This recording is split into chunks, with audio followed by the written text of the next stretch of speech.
오늘은 베드로전서 1장 6절부터 13절까지 우리가 읽은 이 본문 말씀을 가지고 참된 그리스도인의 삶, 좀 풀어서 얘기한다면 그리스도인은 어떻게 살아가는가 하는 그 주제를 가지고 여러분들과 말씀을 상고하도록 하겠습니다.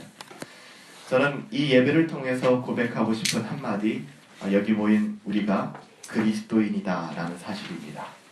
그렇지만 또 한편 이 예배를 통하여 심각하게 저와 여러분들에게 묻고 싶은 질문, 우리는 참으로 그리스도인인가 하는 질문입니다. 전 여기 있는 모두가 그리스도이었으면 좋겠습니다. 그럼에도 불구하고 멈출 수 없고 그럼에도 불구하고 던질 수밖에 없는 질문, 우리는 참으로 그리스도인인가? 그리스도인은 과연 어떤 사람인가? 이 세상을 살다 보면 수많은 사람들로부터 질문을 받게 됩니다. 우리가 직장에 취업하기 위해서는 면접관들 앞에서 우리의 삶을, 나의 생각을 검증받아야 되기도 하고요. 아니면 정치권에 입문하는 사람들은 청문회를 통하여 그들의 삶과 인격을 검증받기도 합니다. 이 세상을 사는 동안에 우리는 수많은 질문들을 마주대하게 됩니다. 근데 내가 과연 누구인가? 나는 그리스도인인가? 라는 질문보다 더 중요한 질문이 있을까? 저는 그렇게 말씀드리고 싶습니다. 왜냐하면 이 질문의 여하에 따라 아멘, 그렇습니다. 나는 하나님의 자녀입니다. 나는 그리스도인입니다. 혹여는 그렇지 않다라는 그 질문의 대답에 의해서 어떻게 보면 그의 영원한 운명이 결정될 수도 있기 때문입니다. 또한 이 질문은 이 세상을 살아가면서는 피할 수가 있어요. 여러분이 신앙생활을 하고 교회를 다님에도 불구하고 어느 누구로부터 여러분들의 그리스도인됨, 여러분의 하나님의 자녀됨에 대해서 질문을 받지 않고 우리는 평생을 신앙생활을 할 수 있을지도 모르겠습니다. 그래서 어떻게 보면 신앙생활을 하면서 단 한 번도 당신이 참으로 거듭난 그리스도인입니까? 당신은 하나님의 자녀입니까? 라는 질문을 듣지 않을 수도 있어요. 그렇지만 이 질문은 피해갈 수 없는 질문입니다. 왜냐하면 결국에는 우리는 하나님의 심판대 앞에 서게 될 것이고 또 우리를 만드신 하나님 앞에 우리는 분명히 낱낱이 모든 것을 아뢰며 설 그날이 온다는 것을 우리는 알고 있기 때문입니다. 우리가 읽은 베드로전서는 다른 서신들처럼 분명하게 이 서신을 받는 사람들이 누군가를 서두에 쓰고 있습니다. 다시 말하면 이 편지의 대상은 세상 사람들이 아니라는 것이죠. 엄밀하게 말하면 넌 크리스찬들이 아니라는 것입니다. 나는 예수를 믿고 있어. 나는 예수를 주로 고백하오. 나는 교회의 일원이 되어 있어. 라고 고백하는 흩어져 있는 그 당시 초대교회를 향하여 베드로전서가 쓰여지고 있다는 것이 우리들에게는 조금 충격적인 사실입니다. 다시 말하면 당신은 거듭난 하나님의 사람입니까? 당신은 그리스도인입니까? 라는 이 질문의 대상이 세상 사람들을 향한 것이 아니라 예수를 믿다라고 자부하고 있는, 어떻게 보면 이 땅의 크리스찬들을 향한 또 하나의 질문이기 때문입니다. 소아시아 지역에 흩어져서 살고 있었던 2000년 전의 1세기의 그리스도인들, 특별히 이들에게 하나님께서는 여러 가지 성경을 통하여 또 진리의 말씀들을 통하여 도전하시고 또 이들의 구원을, 이들의 신앙을 점검하기를 원하셨습니다. 고린도 후서에 보면 사도 바울이 이런 이야기를 하고 있습니다.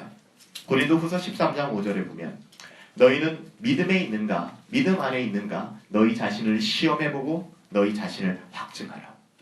동일하게 고린도 교회입니다. 잘 아시는 것처럼 고린도 교회를 오늘날로 표현한다 그러면 메가처치였어요.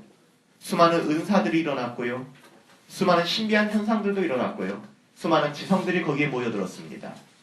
고린도 교회 하면 그 지역에서 이름난 교회였고 우리가 이름만 대면 알 수 있는 오늘날 대한민국의 그런 메가처치 같은 교회가 고린도 교회였습니다.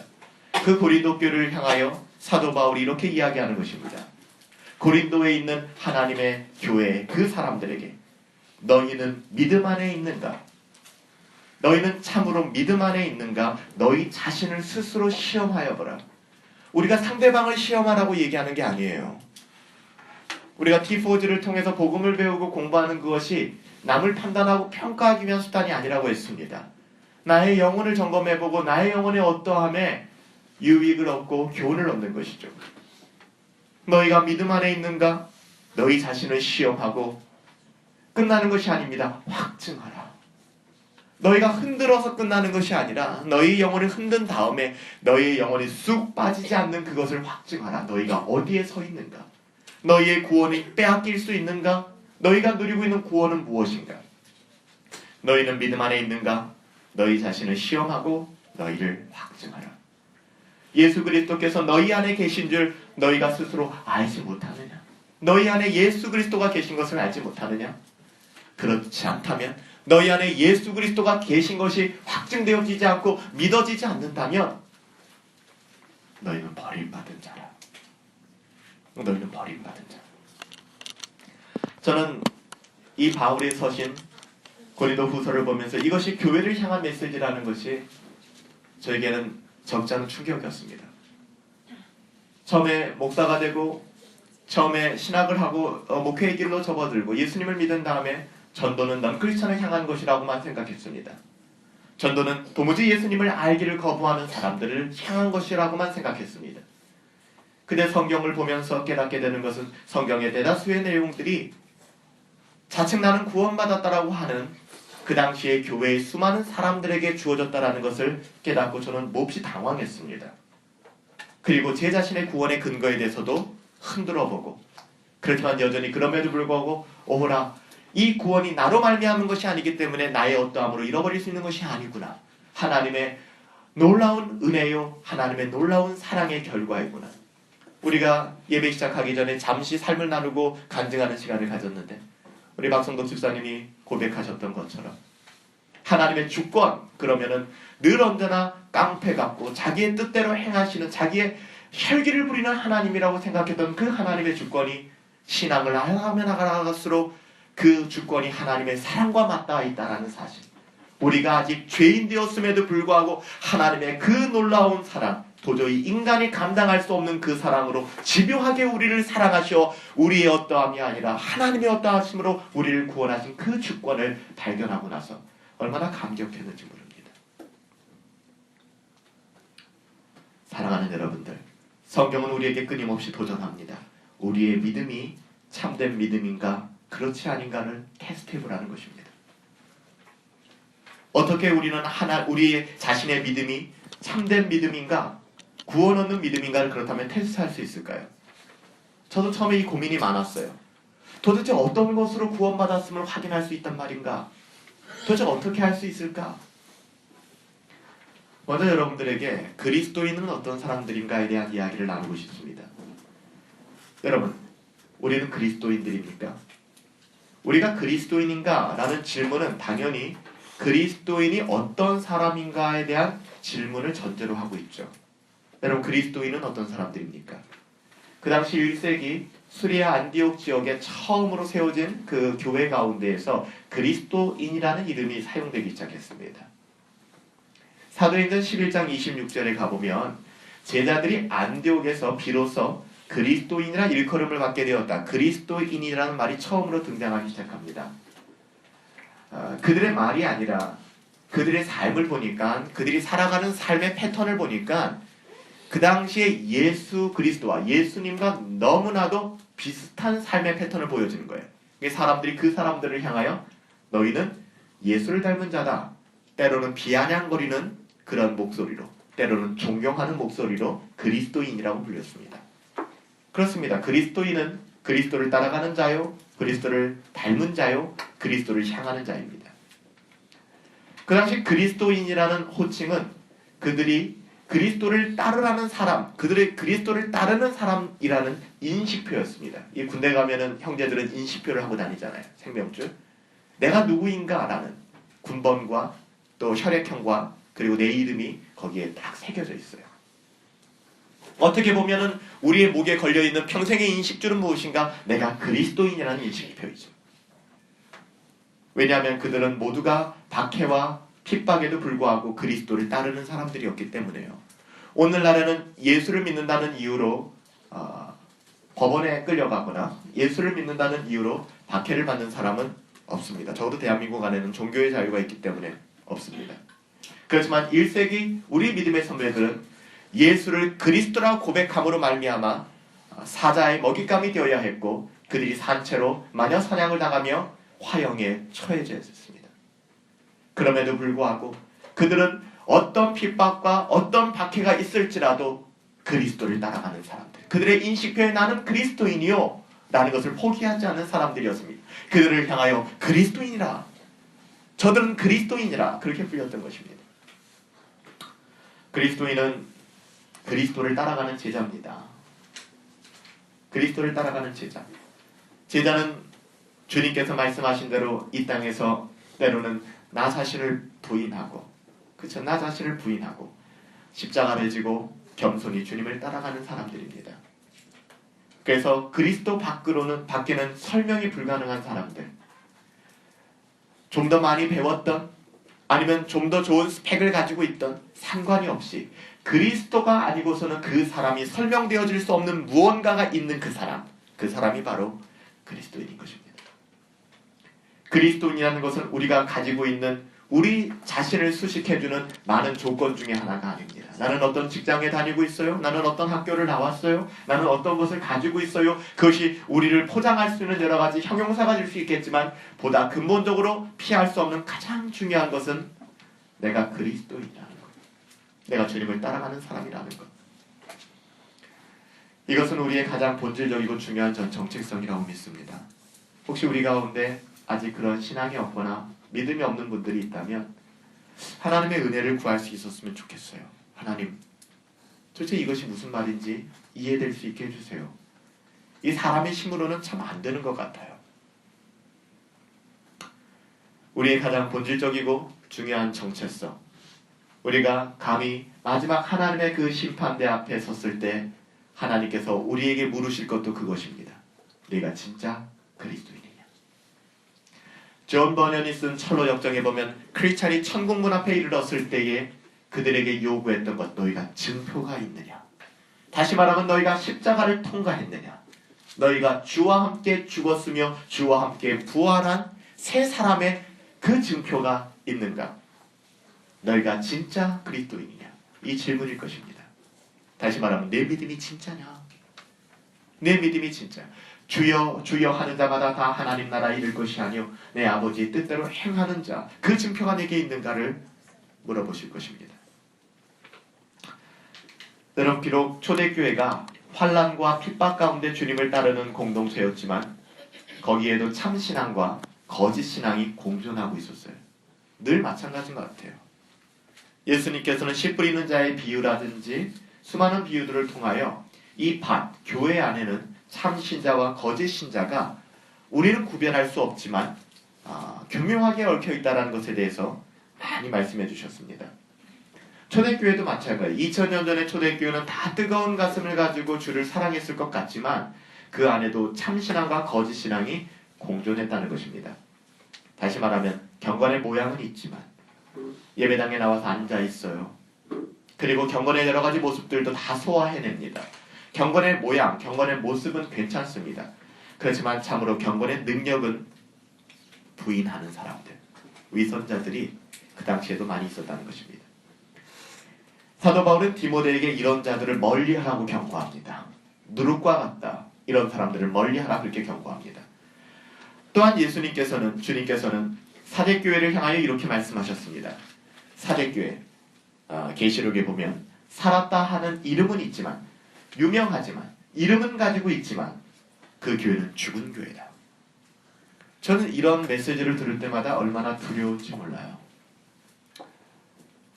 네가 살았다 하는 이름은 있습니다. 나는 살았습니다. 나는 살아있습니다. 나는 진짜 괜찮은 사람입니다. 나는 신앙생활도 잘하고 있어요. 이 정도면 저는 도덕적이고 윤리적으로 인생을 살아간다고 생각합니다. 들추어서 저는 누구에게 욕먹을 짓을 한 적이 없습니다. 저는 살았다라고 하는 이름은 있습니다. 그런데 그 교회를 향하여, 그것도 교회를 향하여 우리 예수님께서 죽었더라고 하십니다. 내가 살았다고 하는 이름은 있지만 내가 죽은 자라. 계시록 3장 1절에서 말씀하시는 것처럼 오늘날에도 이와 동일하게 명목상 교인들, 명목상 크리스찬들, 그냥 이름만 가지고 있는 크리스찬들이 적지 않다라는 것을 우리에게 가르쳐주고 있습니다. 주님께서 가르쳐주신 10처녀의 비유에서 우리가 배울 수 있는 것이 있죠. 혼인잔치가 열렸습니다. 그리고 혼인잔치의 문에 이를 때까지 아무도 우리는 판단할 수가 없습니다. 10명의 처녀는 모두 등불을 들고 있고 모두 동일한 마음입니다. 신랑을 기다리고 있습니다. 그들 등 안에는 기름이 있는지 여부를 겉으로는 확인할 수 없어요. 모두 다 등불을 들고 왔어요. 그리고 신랑을 기다리고 있어요. 그렇지만 그 안에 기름이 있는지 없는지는 확인할 수가 없습니다. 그리고 어찌되었든 그들 모두가 혼인잔치 문 앞까지 이르렀습니다. 그리고 신랑을 열렬히 기다리고 있습니다. 이 이야기가 주는 경고는 무엇입니까? 문 앞까지 갈 수 있다는 것입니다. 신랑을 기다리는 모습 보일 수 있다는 것입니다. 심지어는 등불까지 들고 있어요. 그렇지만 그 중에 5은 기름을 준비하지 않은 고로 바깥 어두운 곳에서 이를 가며 슬피 이를 가며 우는 것을 성경은 기록하고 있습니다. 어찌되었든 간에 거짓 신앙을 가지고도 끝까지 갈 수 있다는 것을 보여주는 것은 가룟 유다의 삶을 통해서도 우리가 확인할 수 있는 것입니다. 그럼에도 불구하고 우리는 어떤 객관적이고 가시적인 증거를 원하는 경향이 있죠. 가령 예를 들면 내가 이 교회에 나와 앉아있다는 것이 나의 구원을 보장할 수 있을까? 난 그렇게 보장받고 싶어 하죠. 때로는 내가 세례를 받음으로 말미암아 구원을 보장받을 수 있을까? 때로는 내가 유명한 목사님 앞에서 영접 기도를 했다는 것만으로 구원을 보장받을 수 있을까? 내가 교회를 오랫동안 다니고 있다는 이유로, 내가 사람들을 교회에 데리고 온다는 이유로, 내가 성경을 혹은 많이 알고 있다는 이유로 우리는 우리의 믿음이 진짜라는 사실을 증명하기를 원합니다. 그러나 그것으로 우리의 믿음은 증명되지 않습니다. 그것만으로 우리의 믿음은 증명되지가 않습니다. 성경은 우리에게 남의 신앙을 판단하라고 가르치지 않습니다. 여러분 정말 주의하셔야 합니다. 여기는 목사가 제일 그 위험성에 노출되어 있는 사람일 거예요. 남의 신앙을 판단하라고 성경은 우리에게 가르치지 않습니다. 또 다른 사람이 나를 어떻게 판단하는가도 별로 중요하지 않아요. 그렇죠? 내가 사람을 판단할 필요도 없고 그 사람이 나를 어떻게 판단하느냐 하는 것도 그렇게 중요하지 않습니다. 심지어 내 자신이 나를 어떻게 판단하는가 하는 것도 별로 중요하지 않습니다. 진짜 중요한 것은 하나님께서 우리를 어떻게 보시는가 하는 것입니다. 성경 앞에서 좀 더 진지해져야 합니다. 하나님의 말씀인 성경 앞에서 좀 더 진지해질 필요가 있다는 것입니다. 하나님께서 우리를 판단하실 때에 세상에서 그랬듯이 야, 네가 참 많은 재산을 모았구나. 너 참 부자구나. 잘 살았구나. 네가 참 사회적인 명성을 얻었구나. 네가 사회적으로 성공했구나. 이것으로 우리가 판단받지 않는다는 거예요. 이건 제 얘기가 아니에요. 성경이 가르치고 있는 바입니다. 여러분이 이 땅에서 열심히 살아가고 계시죠? 무엇을 위해 살아가십니까? 성경은 여러분들이 이 땅을 살아갈 때 망하고 비참하고 저주받고 이렇게 살길 원치 않아요. 예수님께서 이 땅 가운데 오신 것은 양으로 생명을 얻고 더 풍성히 얻게 하려고 오셨어요. 예수님께서는 우리 하나님께서는 자녀들이 이 땅에서 풍성한 삶을 살기를 원하십니다. 광야의 길을 걸을 때 하나님께서 불기둥과 구름기둥으로 인도하여 주셨고요. 만나와 메추라기로 먹어주셨고요. 먹여주셨고요. 쓴물을 단물로 바꿔주셨고요. 하나님은 놀라운 은혜 많이 주셨어요. 그럼에도 불구하고 이것이 신앙의 본질은 아니라는 것이죠. 이스라엘 백성은 만나와 메추라기를 위해서 살지 않았습니다. 단물을 위해 살지 않았습니다. 이 땅을 살아가는 우리들도 마찬가지라는 것이죠. 우리가 하나님이 살아계심을 믿는다면, 우리가 참으로 하나님의 살아계심을 믿으신다면, 그리고 성경이 하나님의 말씀인 것을 여러분 믿으신다면 조건이겠죠. 이 가운데 앉아 계신 분들 중에 하나님이 참으로 하나님이라는 사실을 믿지 못하고 계시거나 이 성경이 하나님의 말씀이라는 사실을 믿지 못한다면 여기서 설교하고 있는 제 이야기가 하나도 와닿지 않을 것입니다. 미친 소리 같겠죠. 그렇지만 저는 성경을 믿습니다. 그리고 하나님을 믿는 사람입니다. 하나님께서 우리가 하나님을 다시 만나게 되는 그날, 사람이 죽는 것은, 한 번 죽는 것은 정해진 거잖아요. 이 세상에서 죽음을 피한 사람은 아무도 없습니다. 우리는 죽음을 마주대하게 될 것입니다. 그 다음에 세상 사람들과 다르게 우리는 우리를 창조하신 그 하나님을 대면한다라고 믿는 사람들입니다. 그렇죠? 그때 하나님께서 우리를 대면하실 때 우리와 계산할 것이 있다고 하십니다. 그때 우리의 재산의 많고 적음이 아니라는 것이죠. 얼만큼 세상에서 성공했는가, 어떤 사람과 결혼했는가? 아이는 몇을 낳았는가? 어떤 명성을 얻었고 어떤 비석에 멋진 글을 남겼는가가 아닙니다. 7절에서 설명한 대로 믿음입니다. 그리고 이 믿음의 유무는 결국 우리가 처음 질문했던 우리가 그리스도인인가? 라는 질문으로 다시 돌아가게 됩니다. 7절에 이렇게 기록하고 있습니다. 본문 7절에 보면 너희 믿음의 불확실함은 불로 연단하여도 없어질 금보다 더 귀하여 예수 그리스도께서 나타나실 때에 칭찬과 영광과 존귀를 얻게 할 것이니라. 우리가 하나님 앞에 무엇으로 칭찬받을 수 있는가? 하나님 저 잘 살았죠?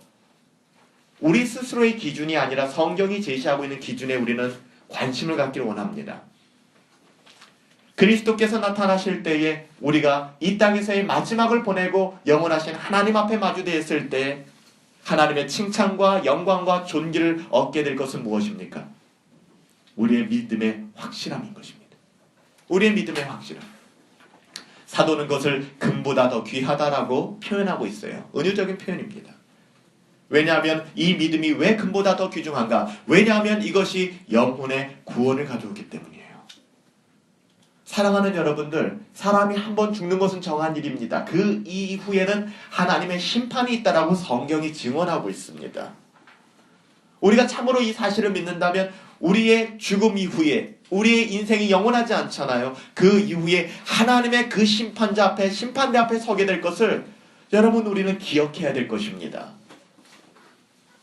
그때 그 심판대 앞에서 우리를 구원할 수 있는 것은 믿음이라는 것입니다. 이 세상의 어떠함이 아니라는 거예요. 믿음이 아니라 재물이라면 저는 목회를 내려놓고 돈을 벌겠습니다. 믿음이 아니라 명예라면 목회를 내려놓고 정치판에 뛰어들겠습니다. 명예를 추구하겠습니다. 그게 아니요. 우리가 벌거벗은 자 같이 모든 것이 하나님 앞에 낱낱이 다 보여지게 될 때에 우리의 믿음만이 우리를 구원한다는 것입니다. 믿음의 결국 곧 영혼의 구원을 받음이라. 그렇게 오늘 본문은 증언하고 있습니다. 하나님의 판단 기준은 하나예요. 믿음입니다. 저는 이것이 얼마나 감사한지 몰라요. 만약에 하나님의 판단 기준이 돈이었다면 저는 구원받지 못했을 것 같습니다. 그렇게 돈을 잘 벌 수 있는 사람은 아닌 것 같아요. 하나님의 판단 기준이 명예였다면 제 인격으로 어떤 명예를 쌓을 수 있을까 고민이 될 것 같아요. 근데 하나님께서는 감사하게 그런 것으로 기준을 삼는 것이 아니라 믿음이라고 하십니다. 그렇다면 제가 오늘 설교를 시작하면서 여러분들에게 드렸던 질문, 우리는 그리스도인인가? 참된 믿음을 가지고 있는가? 보다 더 중요한 질문은 없을 것입니다. 왜 신앙의 분별력이 그토록 중요한 문제인지를 좀 더 설명을 드릴게요. 성경은 분명히 우리가 신앙의 진위를 판단할 수 있도록 충분한 근거를 제공하고 있습니다.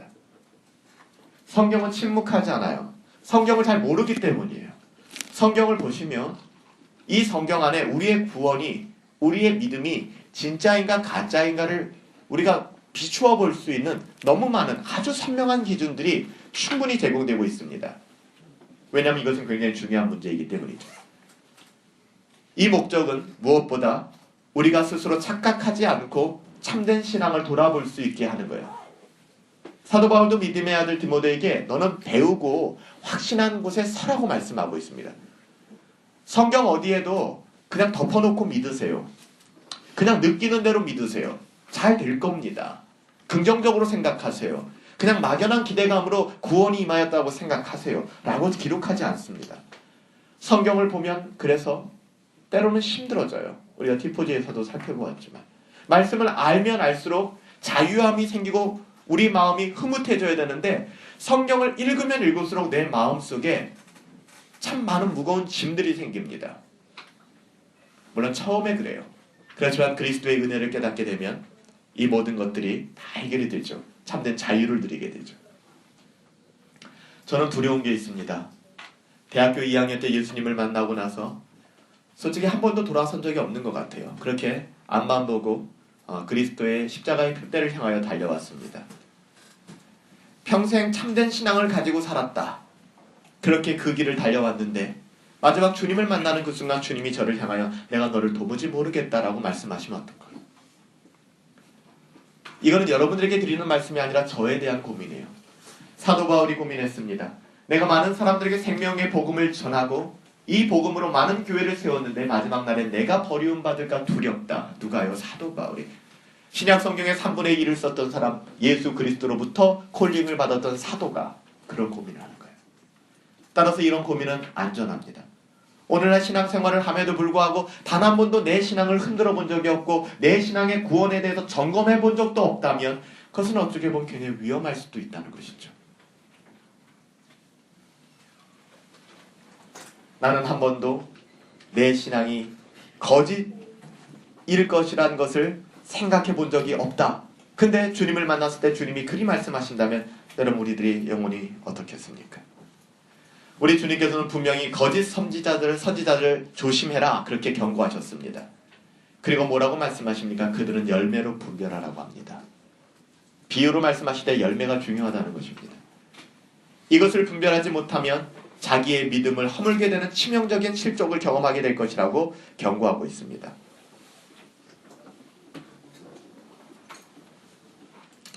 오늘 본문 6절에 보면 우리가 그리스도인인가 아닌가를 점검할 수 있는 여러 가지 표정들이 나옵니다. 오늘 본문 6절에 사도 베드로는 시련으로 말미암아, 우리가 인생을 살아가다 보면 좋은 일만 있는 건 아니잖아요. 때로는 어려운 일도 있고 크고 작은 일들이 우리를 어렵게 합니다. 성경은 이렇게 얘기합니다. 베드로는 시련으로 말미암아 그리스도인들이 잠깐 근심하게 되는 것은 어쩔 수가 없다. 여러분 시련을 만났는데 어떻게 근심이 안 돼요? 저는 정말 이해가 안 됐던 것은 그런 거예요. 근데 목사이기 때문에 제가 저희는 이제 아직 교회가 작아서 그런 일들이 많이 없지만 제가 좀 큰 사이즈의 교회를 섬길 때는 장례식이라든지 좀 어려운 일들을 많이 만날 때가 있어요. 그럼 가서 제가 유족들을 위로해드리고 또 이제 함께 이제 예배도 하고 그런 모임들을 갖죠. 근데 어떤 분들은 어떤 목회자들은 그렇게 얘기합니다. 슬퍼하지 말라는 거예요. 천국 갔으니까 슬퍼하지 말고 소망을 가지고 너무 울지 말라는 거예요. 아니요. 어떻게 사랑하는 남편이 떠났는데 어떻게 안 울 수가 있습니까? 어떻게 안 슬플 수가 있어요? 하늘이 무너지는 것 같죠. 저는 젊은 여러분들에게 부탁드리는 것은요. 저 성남에도 있지 않습니까? 여러분 그 장례식장, 화장하는 그런 곳에 여러분 가끔 가보세요. 여러분 인생에 성경도 이렇게 기록합니다. 잔치집에 가기를 너무 탐하지 말고 때로는 초상집에 가라는 것이죠. 인생에 많은 것을 볼 수가 있어요. 저는 지금도 기억합니다. 제가 어느 날 이제 대부분 이제 화장을 하지 않습니까? 그래서 이제 그 시설에 갔는데 이제 이렇게 여러 가지 화로가 이제 쫙 있지 않습니까? 그래서 저는 가면은 이제 저희 이제 성도에 이제 그쪽도 있지만 이제 화로에 들어가고 나면 이제 다 철수해요. 다 철수하고 이제 제가 돼서 나올 때쯤 이제 와서 이제 받아갑니다. 그래서 저는 유가족 대기실에 머물기보다는 이제 그쪽을 좀 이렇게 살펴보고 돌아다닙니다. 보면은요,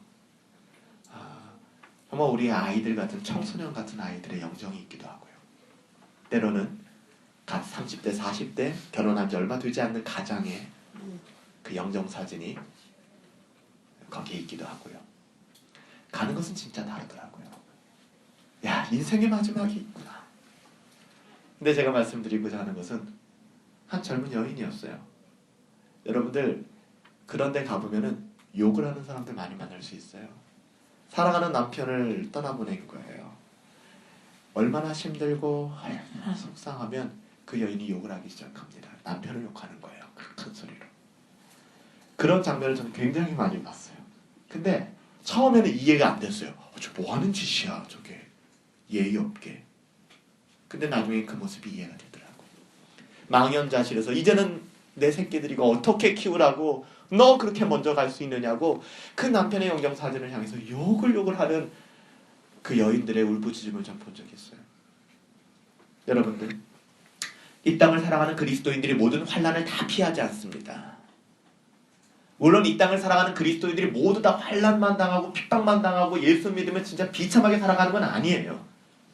중요한 것은 이 땅을 살아가는 그리스도인이라고 할지라도 그 환난을 피해가는 부적을 받는 것이 아니라는 거예요. 우리네 인생은 다 똑같아요. 슬프고 힘들고. 그렇지 않아요? 결혼하면 좋을 것 같죠? 결혼한 다음에 아이가 나와요. 아이 나오면 아이 키우느라고 너무너무 힘들어요. 그렇죠? 그 아이가 또 아프면은 너무너무 힘들죠. 그래서 이제 어느 정도 좀 뭔가 됐다 싶으면은 부모님들이 또 편찮아요. 부모님들도 이제 다 그거 하다 보면은 이제 돌아가시죠. 그러다 보면 또 남편이 아내가 아파요. 여러분 이게 끝이 없는 거예요. 인생이라는 것이 우리가 생각할 때 결혼만 하면 직장만 잡으면 와 이제 뭔가 되겠지. 천만의 말씀이에요. 태산을 넘어 험곡에 가는 것 같아요. 근데 중요한 게 무엇인가? 그리스도인들은 그 시련을 만났을 때, 그 어려움을 만났을 때 낭망할 수는 있어요. 이 떨어질 낙자에 바라볼 망자잖아요. 낭망할 수는 있어요. 잠시. 절망하지는 않아요. 이 절망은 끊어질 절자잖아요. 우리는 끊어지지는 않아요. 이것으로 우리가 우리가 하나님의 자녀구나 라는 것을 발견할 수 있다라고 베드로전서를 통하여 우리에게 얘기하는 것입니다. 3절 4절을 보면 이렇게 얘기합니다. 우리 주 예수 그리스도의 아버지 하나님을 찬송합니다. 그의 많으신 긍휼대로 예수 그리스도를 죽은 자 가운데서 부활하게 하심으로 말미암아 우리를 거듭나게 하사 산 소망이 있게 하시니, 소망이 있는 거예요. 예수의 소망이 있는 거예요. 썩지 않고 더럽지 않고 쇠하지 아니하는 유업을 있게 하시나니 곧 너희를 위하여 하늘에 간직된 거예요. 하늘의 소망을 바라보기 시작해요. 그래서 여러분들 하이델베르크 요리문답 1문 1답 늘 설명드렸잖아요. 프랑스에서 종교 박해가 일어나고 프랑스의 로만 캐톨릭이 예수를 믿는 개신교도들을 마구잡이로 학살하기 시작했습니다. 위그노라고 하는 그 사람들을 다 단두대에 올리고 피해 그런 날들을 보냈습니다. 가족도 잃어버리고 집도 놓고 재산도 놓고 독일 땅으로 흩어져서 들어온 난민의 신세가 된 크리스찬들, 그들이 프랑스 땅에서 우리는 로만 카톨릭에 순종하겠습니다 했으면 그들은 목숨을 보존할 수 있었어요. 모든 것 다 잃어버리고 난민이 되어 돌아온 그들을 향하여, 또 그들의 인생들을 향하여 믿음의 사람들이 고백한 것은 무엇입니까? 인생이 저지경이 되었어도 그들이 절망하지 않는 것은 하나님이 그들의 위로가 되었습니다. 그렇게 하는 거예요. 이 말이 여러분들에게 얼마나 와닿을지 모르겠어요. 이게 뭔 소리야 할 수도 있어요. 그렇지만 저도 그래요. 이 땅에 무엇으로 소망을 얻겠습니까? 여러분, 사람은 우리가 믿을 대상이 아니에요. 그 어떤 사람도. 여러분, 부부간의 문제도 그렇다고 얘기하지 않습니까? 그렇게 살을 섞고 사는 부부라고 할지라도 헤어지면 남남이 된다고 하잖아요. 자녀, 요즘에 이런 게 모든 게 깨지는 것 같아요. 어떻게 자식을 죽일 수가 있을까요? 전 요즘에 보도되는 뉴스를 보면 안 믿겨요. 아니, 아무리 그래도 내가 배 아파서 난 나를 닮은 자녀잖아요. 여러분, 아이를 안 낳아보셨죠? 젊은 청년들은. 여러분, 아이를 낳으면 삶의 태도가 바뀌어요. 나를 닮은 아이. 그 아이의 아버지가 되었다는 것이 그것이 얼마나 큰 부담감이며, 그래서 여러분들 결혼하기 전에는, 결혼해도 마찬가지예요. 누구한테 욕먹을 수 있고 무시당할 수 있어요. 아이를 낳고 나선 달라져요. 왜냐면 내가 무시당하는 것이 이 아이가 무시당하는 것 같은 거예요. 이런 책임감이 생기는 거예요. 근데 오늘날의 이런 폐륜적인 모습들을 보면서 참 많은 생각들을 하게 되는 거예요. 여러분들, 이 땅을 살아갈 때 여러분들의 참된 위로는 무엇입니까? 여러분들 무엇으로 여러분의 위로를 삼고 있습니까? 사람은 우리가 사랑해야 될 대상이요, 우리가 보듬어줘야 될 대상이지, 사람은 우리가 신뢰할 대상이 아니라는 거예요. 도무지. 오늘 본문을 통해서 도전하는 것은 어떤 시련이든 어떤 어려움이든 그것이 그리스도인들에게 임한다면 그것은 우리를 연단하게 될 것이고 우리를 더욱더 굳은 강한 신앙 가운데로 인도하게 될 것이라고 얘기합니다. 그래서 사도 베드로는 이것을 7절에서 이렇게 얘기하는 거예요. 너희 믿음의 확실함은 불로 연단하여도 없어질 금보다 귀하다. 다시 말하면 너희의 믿음은 그 어떤 환난이 있어도 그것을 무너뜨리지 못한다 라고 얘기하는 거예요.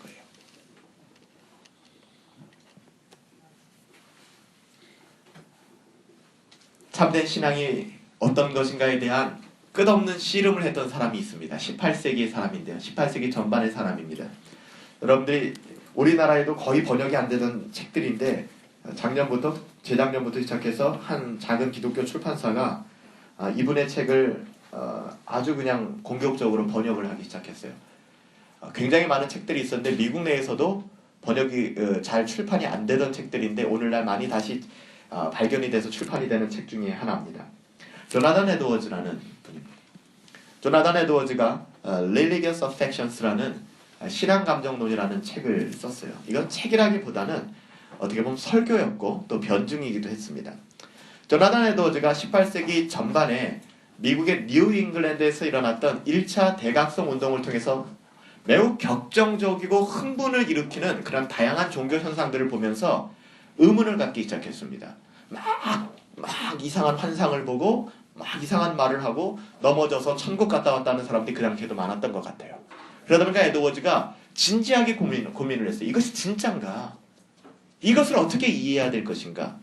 다양한 종교적 현상들을 보면서 참된 신앙이 맞는지 아닌지를 가늠할 수 있는, 그렇다면 확실하고 믿을 만한 증거들과 아닌 것을 분별해서 기록하기 시작했습니다. 물론 성경을 중심으로. 그것이 바로 신앙 감정론이라고, 번역이 그렇게 됐어요. 원어로는 Religious Affections라는 거예요. Affections라는 게 번역하기가 좀 힘든 말이에요. 그래서 신앙 감정론이라고도 번역했고요. 뭐 여러 가지 언어로 번역했는데 조금 힘듭니다. 근데 여러분들, 이 책에서 서두에 채택한 말씀이 오늘 우리가 읽은 본문 말씀이에요. 베드로전서 1장 8절입니다. 뭐라고 얘기하냐면요, 예수를 너희가 보지 못하였으나 사랑하는도다. 제가 이 말씀 많이 인용하죠. 우리 한번 따라 하실까요? 예수를 너희가 보지 못하였으나 사랑하는도다. 예수를 너희가 보지 못하였으나 사랑하는도다. 이제도 보지 못하나 믿고 말할 수 없는 영광스러운 즐거움으로 기뻐하나니. 믿고 말할 수 없는 영광스러운 즐거움으로 기뻐하나니. 여러분들, 왜 조나단 에드워즈가 신앙감정론을 써내려가면서 이 구절을 인용했을까요? 참된 신앙과 거짓 신앙을 구별할 수 있는 가장 중요한 것은 무엇인가? 바로 신자 안에, 좀 더 다시 말한다면 religious affection 하니까 여러분들 오해하기 쉬우니까 이 holy affection, 이 감정하고는 좀 다른 말이거든요. affection이라는 것이. 아무튼 이 거룩한 마음, 이것이 있는가를 확인해 보라는 것입니다. 참된 신앙은 거룩한 감정 안에 있다라는 것을 말하고 싶었던 거예요. 그러니까 어떤 병을 고치고 뭐 기적을 일으키고 이것이 나쁘다는 것이 아니고, 이것이 바람직하지 않다는 것도 아니고요, 쓸모없다는 것도 아닙니다. 그렇지만 이것이 표징이 되지는 않는다는 거예요. 이것은 마귀도 할 수 있고 이것은 귀신도 할 수 있다는 것이죠. 가장 중요한 것은 뭔가? 우리 안에 하나님을 사랑하는 마음이 있는가를 물어보는 것입니다. 이것이 신앙 감정론의 핵심이에요. 어떤 지식을 가졌느냐가 아니고요, 내 안에 하나님을 사랑하는 마음이 있는가. 8절에 뭐라고 얘기합니까? 예수를 너희가 보지 못하였으나, 예수를 보지 못하였음에도 불구하고 예수를 사랑하는도다.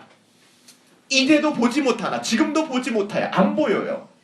그렇지만 믿고 말할 수 없는 영광스러움으로 즐거워하고 기뻐한다. 이것이 신자의 삶이라고 이야기하는 것입니다. 이것이 그리스도인입니다. 이 눈에 아무 증거가 보이지 않아요.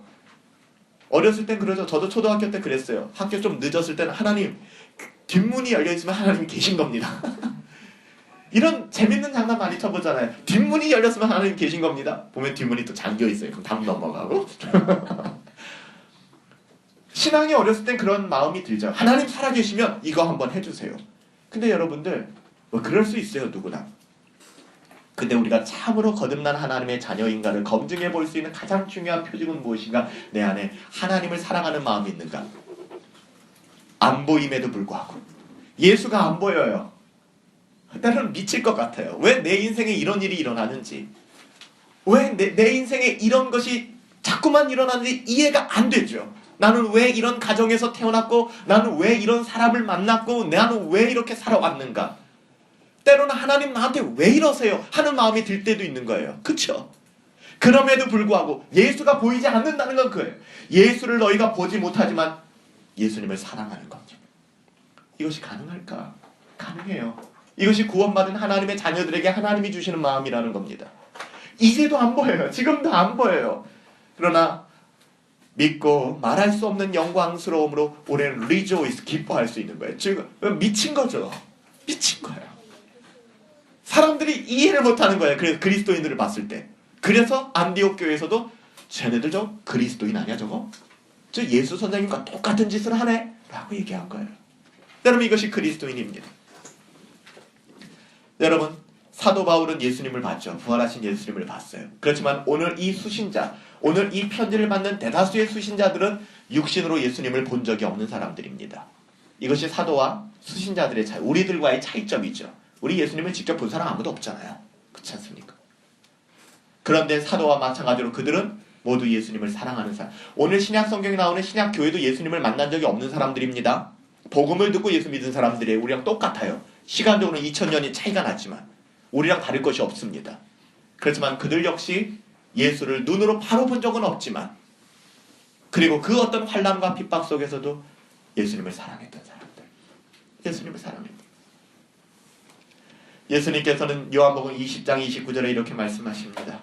부활하신 주님께서 다락방에 오셨을 때 많은 제자들을 만났는데 거기서 유독 똑똑했던 한 사람이 빠졌어요. 도마였습니다. 도마와 유다가 굉장히 엘리트 그룹이었거든요. 제자들 중에서는. 그 도마는 이렇게 말합니다. 예수를 봤다라는, 부활했다라는 신앙을 고백하는 제자들에게 나는 봐야 믿겠다. 난 못 믿겠다. 내 이성과 내 경험으로는 예수 부활 난 못 믿는다. 그때 요한복음 20장 29절에 부활하신 예수님께서 도마를 찾아와서 이렇게 말씀하십니다. 너는 나를 본고로 믿느냐. 여러분, 이 세상에서 보고서 못 믿을 사람은 없을 것입니다. 보고 믿는 것은 그건 신앙이 아니에요. 믿음은 바라는 것들의 실상이요 보이지 않는 것들의 증거라고 히브리서 11장에 증언하고 있습니다. 믿음이란 그런 거예요. 그래서 믿음은 그래서 내 안에서 만들어지는 게 아니에요. 하나님이 은혜로 주시는 것이죠. 예수님을 믿는 것은 예수님을 바라봄으로 예수님을 사랑하는 것입니다. 그렇게 살아가는 거예요. 말할 수 없는 영광이라고 생각하는 거예요. 그렇다면 여러분들 어떠세요? 우리들은 그리스도인입니까? 그리스도인으로 살아가고 계십니까? 우리들은 주 예수 그리스도에 대한 참된 믿음을 가지고 있는 사람들입니까? 우리들의 인생에서 이 질문보다 여러분 더 중요한 질문은 없어요. 제가 만약에 여러분들, 왜 청년들이 많기 때문에 청년 여러분들 나이대에 이 질문을 받았더라면 제 인생에 허비가 좀 덜하지 않았을까? 제가 예수님을 믿음에도 불구하고 복음을 깨달은 지는 얼마 되지가 않았어요. 복음의 의미가 무엇인지. 만약에 제가 처음 신앙생활할 때 이런 도전을 받았더라면 아마 제 인생에 많은 부분들이 변화되지 않았을까. 물론 하나님의 주권적 섭리하심이 지금으로 충분하니까 이 자리에 있겠지만요. 그리스도인은 산 소망과 믿음 안에서 말할 수 없는 영광스러운 즐거움으로 기뻐하며 살아가는 사람들입니다. 이것은 힘이 있어서 일평생 그리스도께 나아가게 하고 그리스도를 위해서 살게 만들어줄 것입니다. 이것이 그리스도 안에 있는 이것이 신앙 감정이에요. 거룩한 감정입니다. Holy affection. 이것은 우리 가운데 경건을 통해서 이루어질 수도 있고 또 하나님이 여러 가지 방법을 통하여 우리들 가운데 주시는 은혜이죠. 우리는 경건의 모양은 있지만 능력을 부인하는 자들은 아닐까요? 두려운 마음으로 누군가를 생각하지 마시고 내 스스로를 돌아보십시다. 우리는 살았다고 하는 이름은 있으나 실상은 죽은 자들이 아닙니까? 우리 스스로를 돌아보십시다. 사랑하는 여러분들, 여기 모인 여러분들이 참으로 그 어떤 환경과 상황 속에서도 그리스도를 믿고 사랑함으로 말미암아 그리스도가 참된 위로가 되고 그리스도를 기뻐할 수 있는 은혜를 구할 수 있게 되기를 예수님의 이름으로 부탁드립니다. 기도하겠습니다.